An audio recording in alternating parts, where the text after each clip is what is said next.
Hey there, welcome back to Nakama News. Goldie's busy this week, so this week it's just me, and I'm excited. We are coming to the end of the Void Century month, and I figured it would be a great time to do a primer of everything that's kind of been happening in the manga chapters since the end of Wano, specifically since the end of the Kaido Luffy fight.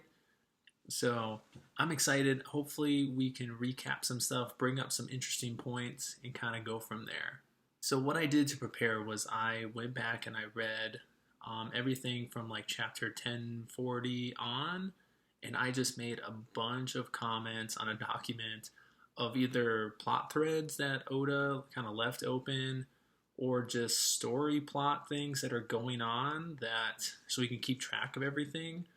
And I don't know how Oda keeps all this. He's got to have one of those psycho kind of figuring out the crime scene boards at all times because even me just taking notes on all the things that he's introduced or kind of teased has been insane. Like I have a 3-page document and I didn't even include full summaries or anything. So hang with me. I'm just going to kind of go through it bullet point style, ask some questions, maybe give a brief thought or so. Hopefully, it's a good refresher for you guys. It's definitely a good refresher for me. And then at the end, a big recap kind of where all the major people are and what's going on. So, starting at Wano, kind of, I think one of the most interesting things introduced early was the backstory of Kaido, which wasn't a true backstory. We just got little snippets here and there. And one of the big snippets that they skipped over was the God Valley part of Kaido's backstory. So I'm not sure when we're going to get this. Maybe now that we're getting some information about who was present, specifically the Figureland family at God Valley, maybe we'll get more into that. But that's something that was definitely teased. Also, what the heck's going on with Kaido and Big Mom?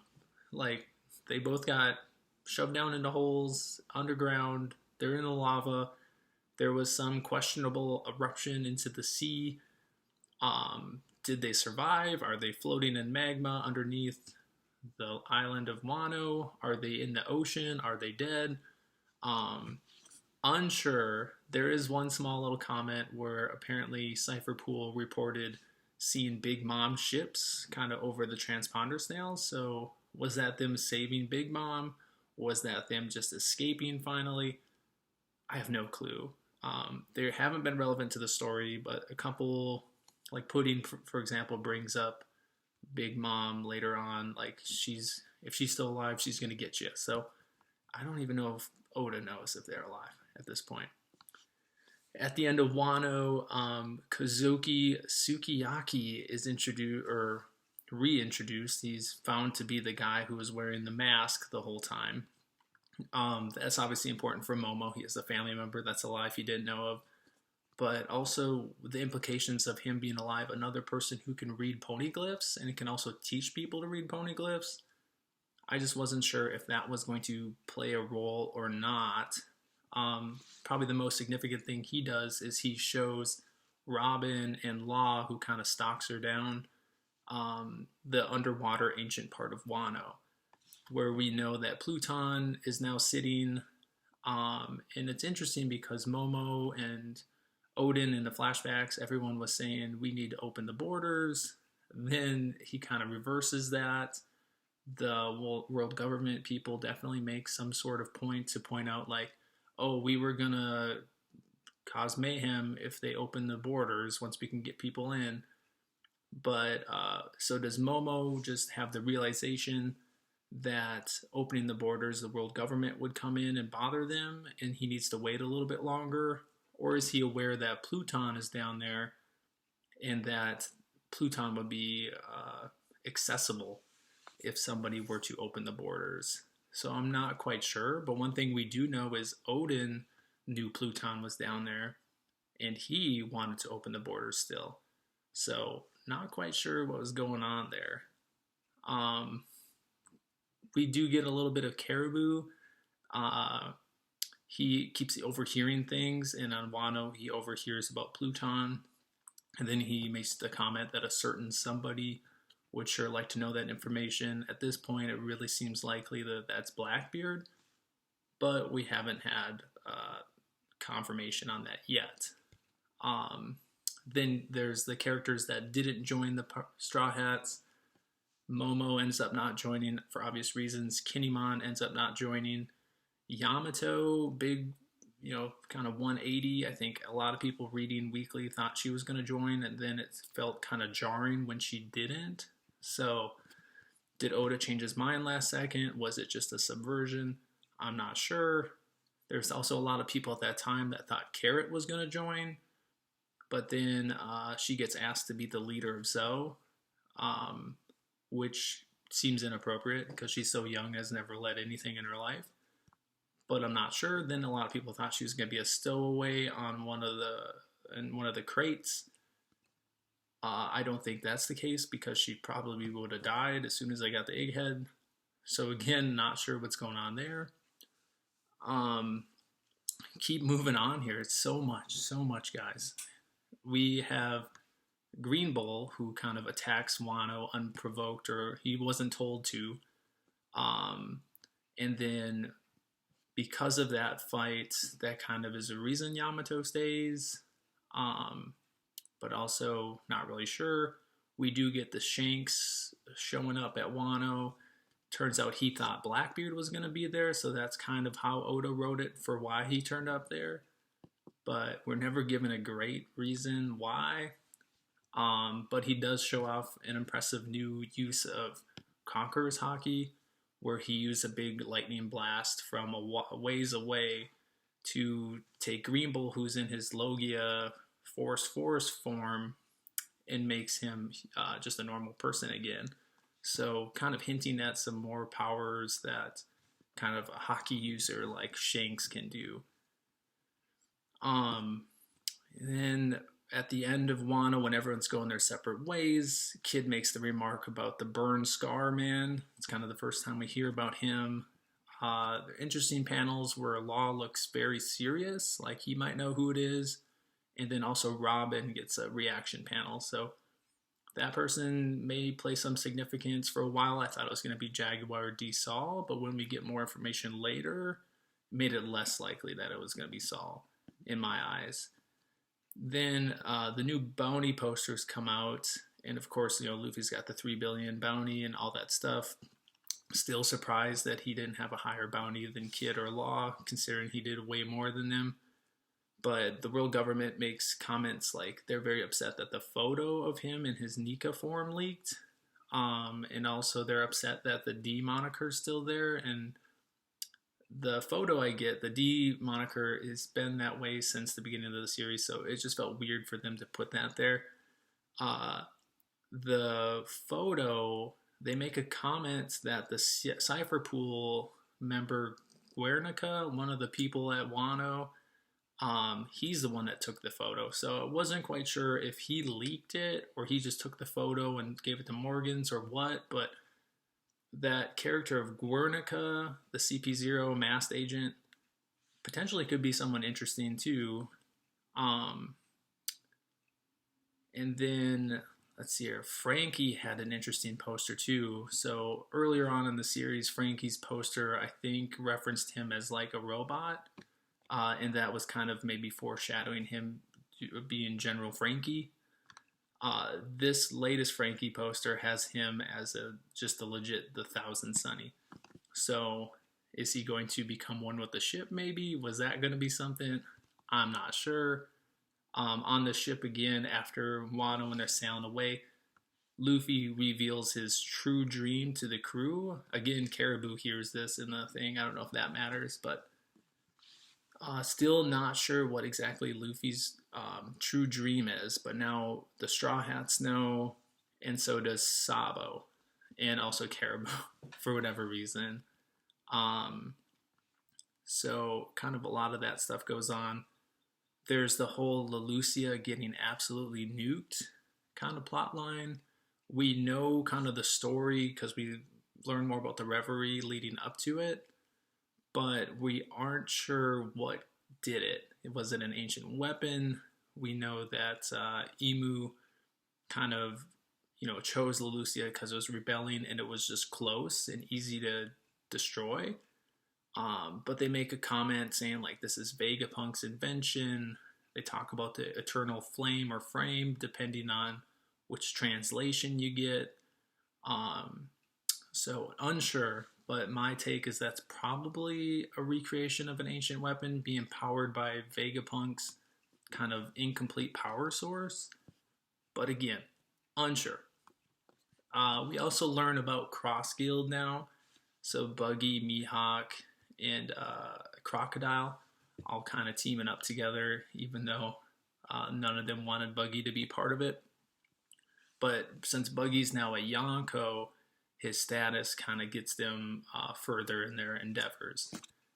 That eventually goes to the point where Buggy realizes he wants to go for the One Piece too, so they make that claim, and kind of unwillingly, Mihawk and Crocodile are now going to have to go after it as well, just because Buggy, in a classic Buggy sense, has riled up his whole crew to think that that's the thing. So they are continuing to be a hilarious group. What's interesting though is they, to my knowledge, have no poneglyph rubbings or knowledge. So this is all leading to them kind of meeting up at the same island, but I don't know where they're going to get their poneglyphs from, because Law's already been defeated, Kid's been defeated, Luffy's probably not going to run into them. So unless they just stumble across it with some dumb kind of luck, maybe that wrist bracelet that Luffy gave, or did that break? I don't even remember. So anyway, I'm not sure. I am not sure what's going to happen. And then the last we see with Cross Guild is I think we see the Seraphim Gecko Moria and the Seraphim, who was it? Two of the Seraphim went there. The last two that we hadn't seen are going. So unsure. Also, it'd be interesting to see how kind of Mihawk takes care of the Seraphim, because right now we know that the Straw Hats are having trouble fighting them on Egghead. Blackbeard makes so many appearances post Wano. It's crazy. He has like 2 or 3 scenes. The first one is he's obviously trying to get Boa Hancock's fruit, and I'm still not sure why.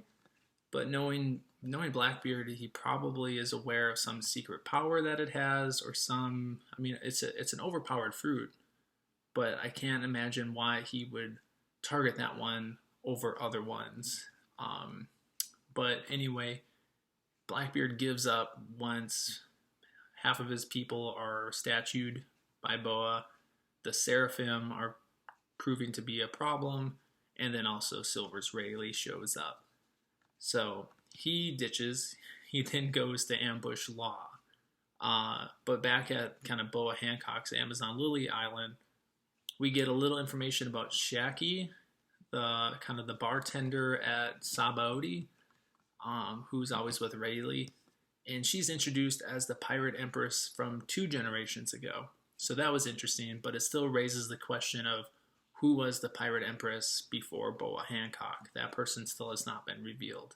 I believe that the old lady was the 3 generations ago one, and now we got this 2 generations ago one, but we still do not know who was Empress right before Boa Hancock.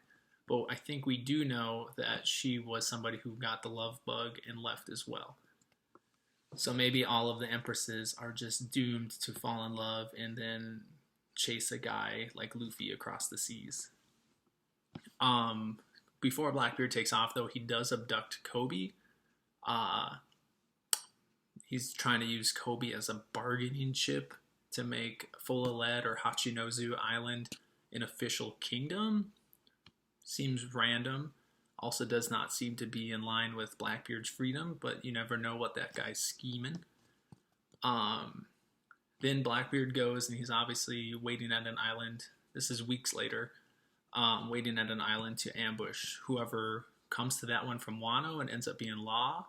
So him and his some of his crewmates, not everyone's there, but you have Van Augur, Stronger, Doc Q, and Jesus Burgess. And it shows off all of their new Devil Fruit abilities, which are very strong. We also see Pudding, who's captured on Blackbeard's ship. That was a cover story that had been going on around that time too, and it kind of linked up with the story in a way that we had not seen before. So Pudding's there. She makes a reference that her mom might still be alive, and they better watch out. She also is somebody from the Three-Eyed tribe who can read poneglyphs once that power is awakened. So that's most likely the reason she was captured. You have to see how that's going to play out, though.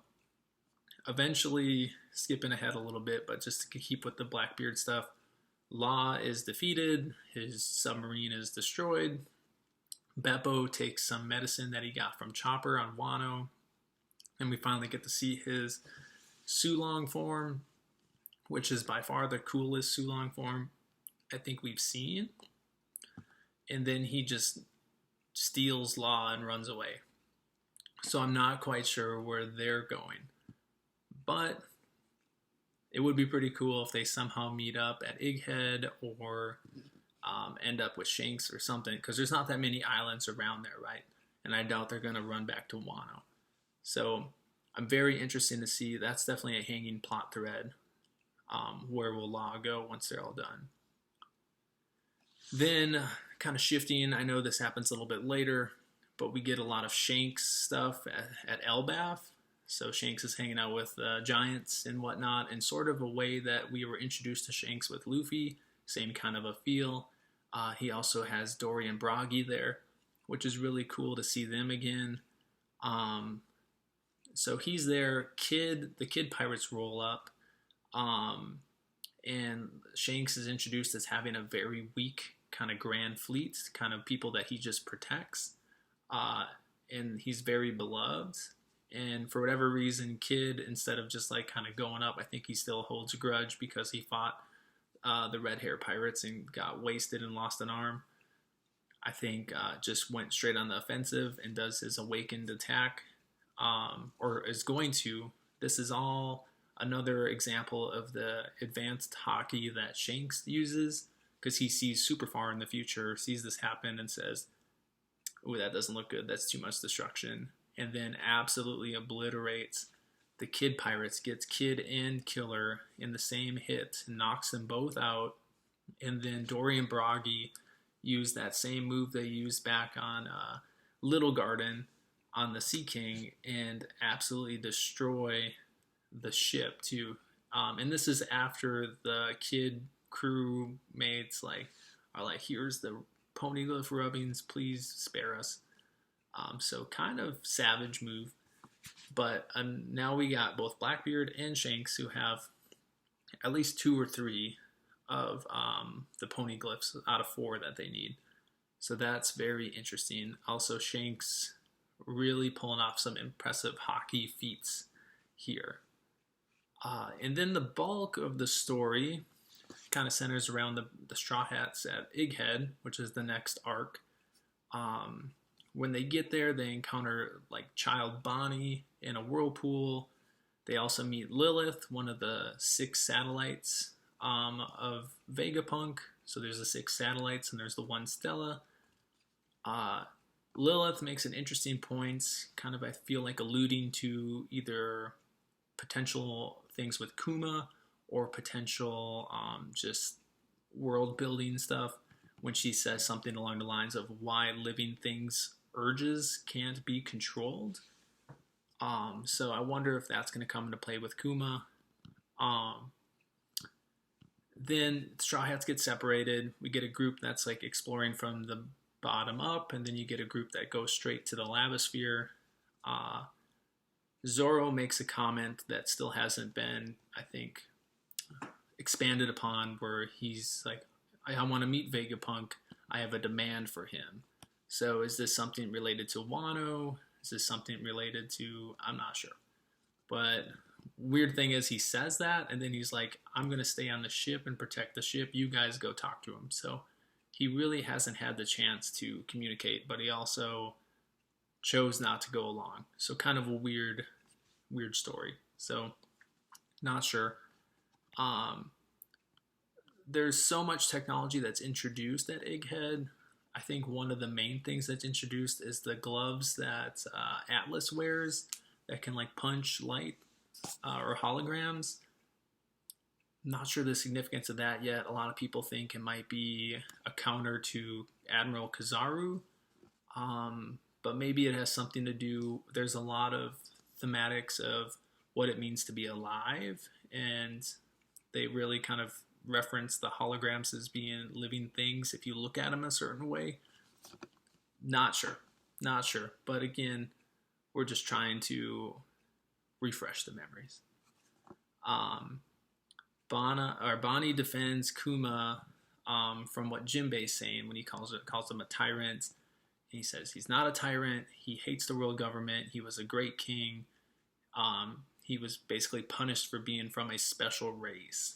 So, not sure what the special race is. He doesn't have wings like the Shandorians or the Moon people, or it doesn't look like a Lunarian to us either. He's just a giant guy. So maybe he's a giant. I'm not sure. And then Shaka, we first see Shaka. He's talking to Dragon on the phone, and he says, like, he's so smart he knows he's going to die soon. Which, spoiler alert, he does get shot in the head. So good call on his part, but sad. But we do not see what the bulk of that conversation was. Now, we do know a lot of this came from, we know the reverie leading up to it. So we have kind of a reason maybe for them to be talking all the stuff that Sabo later on tells Dragon that happened at the reverie. So maybe they were talking about that. Maybe Vegapunk was saying, hey, your son is here. I'm not sure. But I think at some point, hopefully Oda shows us kind of the rest of what that conversation looked like between Shaka and Dragon. There's a funny chapter, like part of the chapter where Caribou, who we all kind of keep forgetting about, is like, hey, where are we? We're on a government island, Egghead. I don't want to be here. What are you guys doing? Bring me anywhere but here. Zoro says, hey, you helped our captain. Thanks. Now get lost. And then Caribou makes some comment like, you jerk, you're going to pay for that. Kind of in the comedic style. So I wonder if that comes back. Now, we do know at some point the Blackbeard pirate ship, one of their rafts, looks like it's coming to Egghead. So maybe that certain person is Blackbeard. Maybe he contacted the crew. Maybe somebody's coming to see him. I'm not sure. And then, let's see here, Lilith kind of expands on her dream or Vegapunk's dream of a continuous energy source, kind of what the Ancient Kingdom was using. We learned that the Ancient Kingdom was actually far advanced in technology, and a lot of that technology has been lost.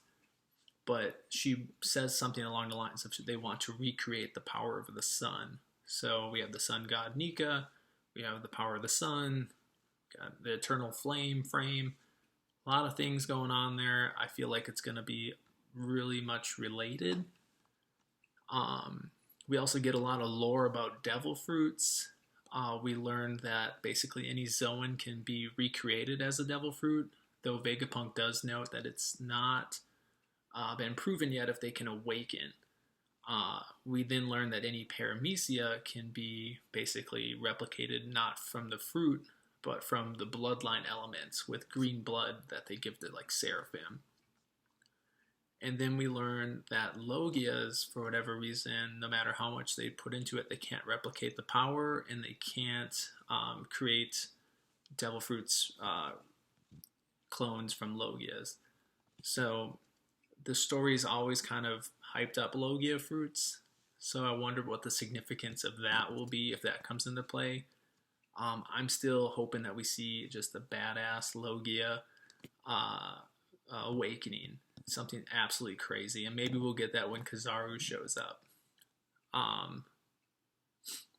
One interesting thing that I noticed is when we first meet Vegapunk, he kind of warps. It's when the Straw Hat, like when Luffy is looking at the old Iron Giant guy, there's like this warping panel, and then all of a sudden Vegapunk appears, and he's kind of like half in the rock, half not. We haven't been told how he's warping around. I just think at some point you have to explain how this guy's is kind of warping. So to be decided. See here, there's a part 2 in Egghead where Shaka is explaining the Void Century War, and it looks like all the Straw Hats are kind of giving their reactions. And then Frankie says something interesting where he says, "Wow, a tale of romance and mystery." And I just thought it was interesting that he mentioned romance, especially now that we know things like Nefertari Lily kind of spurned the 20 founding members and stuff like that. Was there a romance, a love triangle going on? Joy Boy, Emu, Lily? I'm not sure, but I just thought that was an interesting little thing that he snuck in there. Also, feel free to fact check me on all this. I was just going through reading fast, but there were some little parts that I thought were pretty cool. Let's see here. And then, obviously, the Iron Giant is introduced, built 900 years ago, went to 200 years ago, it activated, and then tried to climb up and go through Mary Joy. It looks like it was going up the castle, but I'm not quite sure. They also make it a point to point out that that's when Fishman discrimination started. So did the Iron Giant have something to do with Fishman Island? I thought that was a weird thing to juxtapose, to kind of say like, oh yeah, the same year we just started hating fishmen with racism. You know, it just doesn't seem to fit. So my guess is that the Iron Giant robot was definitely related to the Fishman Island or Joy Boy in some way. And it also sounds like it was not attacking things, though it is portrayed to be attacking. I think at some point they say it never did any damage. It ran out of fuel. So again, very interesting, and a lot of Kuma parallels too. We see that CP0's coming on their way to kill all the Vegapunks. Basically, really skipping ahead here, but one of the satellites, York, was found to be a traitor. She tattled on the Stella, the original Vegapunk, said he's doing illegal research. I want to be a Celestial Dragon. I'll give him up if you can make me a Celestial Dragon. So because of that, they were sending CP0, and also because of CP0 going to Egghead, which they know has a lot of kind of weapons and stuff, they were also sending Admiral Kizaru and one of the Gorosei. Very interesting. So we meet Saint J. Garcia Saturn. So he's coming with as well. And then along the way, they discover that the Straw Hats are there, and they're like, oh, great, 2 birds, 1 stone kind of thing. So, yeah, a lot of interesting stuff there. The CP0 people also note, like, I think Lucci says it, that they're bringing back the Seraphim Kuma, or the S-Bear, and that this one's a bratty one, doesn't behave, doesn't listen. So I don't know if that relates back to what Lily said. Not Lily, Lilith. What Lilith said about living creatures having a mind of their own, can't control them completely, or if this is something to do with Kuma, Vegapunk, his lack of consciousness. Is it sort of being framed or set up to be in the Seraphim's body? I'm not sure. Vegapunk, a lot of Vegapunk, Kuma, Bonnie stuff going on. Vegapunk does hint early on that he needs to give Bonnie something. We still have not seen what that is. That was just a small part of a chapter. He also tells Bonnie that he can't tell her what happened to Kuma because he promised not to, and it's going to make her really sad. Then they discover some random Kuma secret room, which is holding Kuma's memories. And Bonnie goes in there for like Kuma flashback, basically. We know he was a slave to Celestial Dragons. Somehow he escapes there, becomes king of the Sorbet Kingdom, and then one of the founding members of the Revolutionary Army. So Kuma, I'll go on record saying that is going to end up being one of the most important characters in One Piece, just with all the stuff that he's connected to. And I feel like I could do a whole theory video just on Kuma. So CP0, Stussy, Lucci, and Kaku arrive. cool fights between Lucci, Luffy, Kaku, Zoro. The Straw Hats win kind of easily. And then Lucci gets up again. Stussy betrays them. You find out she's been undercover working with Vegapunk for many years. You then find out that she's a clone from Miss Buckingham Stussy, one of the former Rocks pirates, who's Miss Buckin is the mom of Weevil. She always says that she deserves Whitebeard's inheritance because Weevil's Whitebeard's son. A lot of clone stuff going on there. The chapter where she's introduced as a clone is very interesting because they're talking about how a clone is a human, and you hear a clone like a baby crying, and then it goes straight from that flashback to Bonnie. And then at the end of that chapter, it's revealed Stussy's a clone. So I feel like the theories that maybe Bonnie is a clone, possibly a clone of Big Mom, somebody else, I'm not sure, are still pretty high. Because if you can clone one person, then it opens the door for who's not a clone at this point. So maybe that's why Luffy doesn't have a mom. Maybe he's a clone.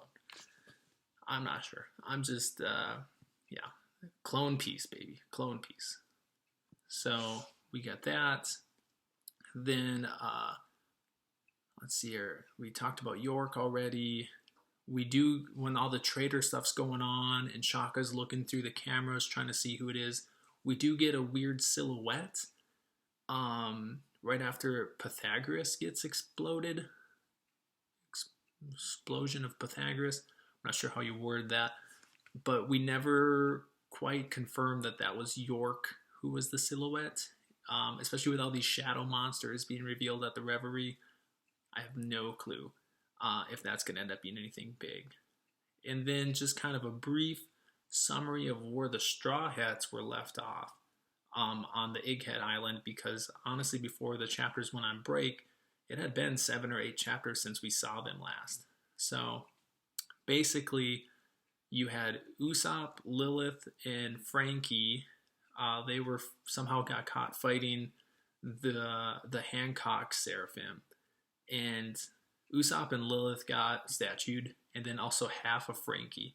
So at some point, they're going to have to regain control of Hancock Seraphim to get them back to not being statues, because that's the only way to do it. So we know more is going to come with that. We had Luffy and Zoro teaming up with Lucci and Kaku to fight the Seraphim in one of the rooms of Egghead. Zoro left the fight with Luffy to chase after the Mihawk Seraphim, so that's where he's going. Then they sent Kaku with him because they make the joke that Zoro's going to get lost. So kind of Zoro and Kaku are now going off to fight the one, and then Luffy and Lucci are staying back to, I think, fight the Kuma Seraphim. Then you have like a group, Nami and Edison, and I think Usopp. I'm not sure. I get kind of confused. I don't think their group is really important. Sanji went off to fight Seraphim Jinbei because Jinbei was going to attack Nami. And then there's a group of Robin, Chopper, and Atlas who kind of reveal that where Atlas says, "Oh, there's a secret room. I wouldn't have guessed anyone would go to that, but maybe that's where Shaka went, or maybe that's where the Stella went." So they go to that room. That's where they're headed. We don't actually see that, but we do know that there is a basement room that's a secret room. That is where the old Cypher Pool members are being held, Vegapunk's being held, and also where York shot Stella or Shaka in the head. So maybe they're going to encounter that. Not sure. And then during York's master plan, where she's kind of explaining all this stuff to the Seraphim, she does make a point to tell the Seraphim not to destroy a certain part of the lab. Now, I don't know if this is where they were doing Devil Fruit research, if this is Punk Records, I'm not sure. But interesting, again, being very vague, not sure, but certain part of the lab that she doesn't want to be destroyed. And then kind of quick updates everywhere else. There's a small thing at Sphinx Island, which is Whitebeard's home. Marco gets back there from Wano. He finds out the Navy attacked there looking for Whitebeard's treasure. Finds out that Weevil defended the island pretty good until Green Bull showed up. And then Green Bull took him custody. And then Miss Buchan says that Marco needs to go save Weevil now. And she says that Vegapunk can confirm that Weevil is her son with Blackbeard. So, more Vegapunk tie-ins. But the bigger question is Marco ever going to catch a break? Like, this poor guy. Then there is also the introduction of the G14 Navy base. That's where, like, the kids from Punk Hazard are being held to heal. We're introduced to other characters like Doll, Groose, and Hibari. Helmeppo's there. Smoker's not there, which I think is interesting. We have not seen Smoker in a long time. So what's that guy up to? They also point out that X-Drake is missing since Wano. The last time we saw him, he was in a room with Basil Hawkins, as it looked like Basil Hawkins died. I don't know if they're setting Drake up to be like a Deus Ex Machina kind of guy that's going to come save somebody randomly. But I thought it was interesting that they pointed out that he's not there. We get a lot of like Helmeppo and Hibari pleading to go help Kobe. And then Garp comes to G14 and gathers a bunch of people there. And then they go to Hachinozu. And at Hachinozu, or Full of Lead Island, a lot of stuff is going on there. We get a little flashback.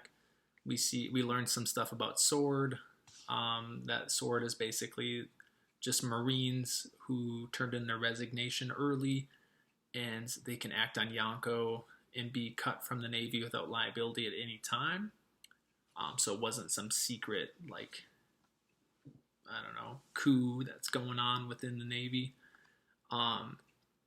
Kobe is seen escaping with the slaves. So there's some slaves at Hachinozu. Perona let him out. She made a deal that said, if you can save Gecko Moria too, I'll let you out. So we know Gecko Moria is on Hachinozu. Then Garp shows up with the G14 crew. There's a bunch of Blackbeard pirates there. So there's Blackbeard pirates in 2, maybe 3 locations right now. The ones that are on the island are Shiru, Pizarro, Vasco Shot, San Juan Wolf, and Aokiji. We get introduced to Hibari, Groose, and Kujaku's like powers or weapons. And then Garp does this cool Galaxy Fist, which is one of the coolest attacks we've seen. And then we get a couple shots of Garp versus Aokiji. So that's kind of where we leave that. We don't really find out who wins or what's going on. There's also all the Reverie stuff going on, and I did not get too deep into this. I just kind of kept it to what's important. Sabo's basically telling his recollection of what happened at the Reverie to the Revolutionary Army. So all the stuff that he saw, basically Imu and Cobra's death and the Gorosei. We are introduced to the Holy Knights again. We see the silhouettes, and the one in the middle front looks just like Shanks in silhouette form. So is this Shanks' family member? Is this Shanks' brother? Is it his father? What's going on?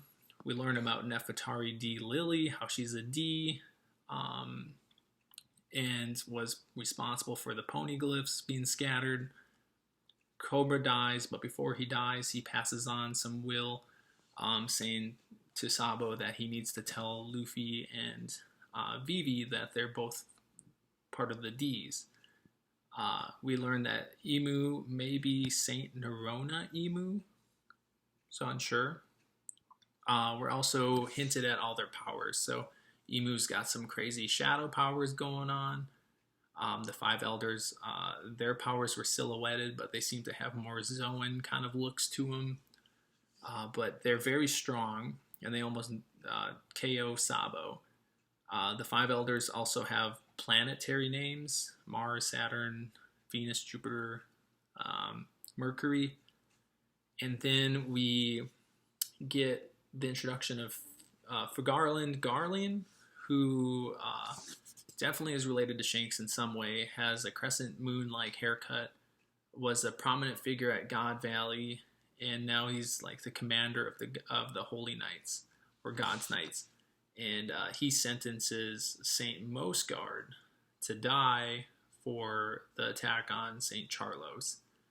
So kind of really wild, and he comes off as incredibly racist and a bigot kind of guy, saying like poor people deserve to die and things like that. I think the last kind of interesting story element that's been going on has been Kuma. He was rescued from Marijua, brought back. He was told by Dragon to tell them everything that he saw. We don't get any of that information. I wonder if that's the same stuff that Sabo saw too. He's starting to get repaired, and then something triggers, and he Papa fruits himself to the red port where he starts climbing. Definitely a parallel to the Iron Giant from 200 years ago. So he's currently climbing up the wall on the red line to Marijua, getting bombed and shot at from the Marines. And so unsure. So take a breath. But final recap, just kind of where people are. We have at Egghead Island, the Straw Hats are currently split up. We do see a panel of the Blackbeard pirates approaching. Unsure of who these ones could be. It could be the ones that haven't been shown recently, and that would be Katarina Devon and Lafitte. Or it could be the ones that just aren't fighting Garp right now, which could be everyone but the people fighting Garp.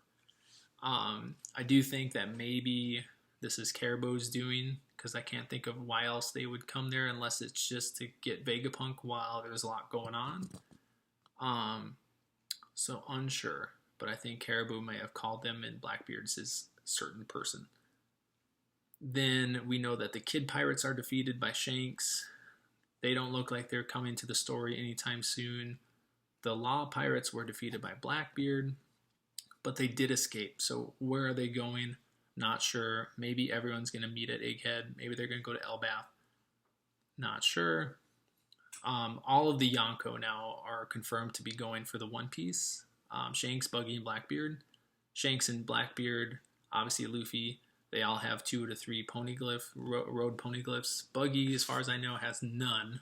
But if we know Buggy, we know he's going to figure out a way. We now know Sabo has a new goal of getting to Luffy and Vivi, because he has to tell Vivi what he saw, and he also has to kind of fulfill Cobra's last wish. So I think it's interesting that Dragon was talking to Shaka kind of at the beginning of Egghead, because Dragon might be with Sabo, so Sabo might go to Egghead as well. I think that would be interesting. I didn't really mention it, but Vivi is currently flying in the air with Morgans, the news guy, hiding with Wapple. And she does not yet, I don't think, she knows her father died, but I don't know if she knows everything else yet. She definitely doesn't know she's a D. And then you have Garp trying to save Kobe, fighting Aokiji. Last we saw, he punched Aokiji into the ground with a badass attack. But that was just him versus Aokiji, and the Blackbeard Pirates like to fight dirty. So I wouldn't be surprised if he kind of gets ganged up upon and maybe ends up getting captured or worse. So I'm not really sure. But thanks for sticking with that. That was a lot. I know that's a lot. It's meant to be a lot. That is just meant to point out all of the things that we need to know, at least recently, when the chapters start up again, and also kind of trigger some thoughts on where we're going from here, what's going on, and all that stuff. So thanks for listening. Goldie will probably be back on our next video. Hopefully he's studying some flashcards. But yeah, follow us at Nakama News, Twitter, Instagram, TikTok's popping off. So yeah, appreciate you guys, and have a good rest of your week.